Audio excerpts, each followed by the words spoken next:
Westminster Tories have already been using our resources to bankroll their failing UK economy. The Labour Party plans for a 78% windfall tax will decimate the North Sea energy sector. A recent report suggests the new tax rate would mean the loss of 100,000 jobs and years of domestic reinvestment. Keir Starmer now wants the last drops of the black gold to prop up his debauched government in waiting. Labour's new tax changes and an assumed ban on field licences would harm the skills base needed for energy transition to a greener future.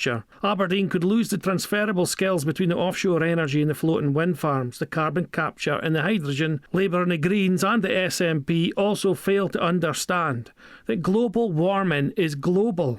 It is not restricted to domestic emissions. While the idea of shutting down the North Sea energy industry would make the UK's own emissions look better on paper, this is merely because the higher emissions are being produced elsewhere, because it costs more in emissions to make the energy in other places than it does in the North Sea. The UK would be importing more energy and at a higher carbon intensity, which would increase emissions from the UK's energy supply.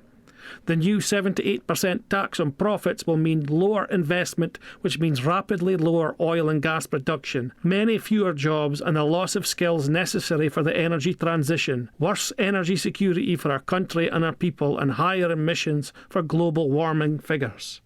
It's time for some common sense in politics. Vote Alba.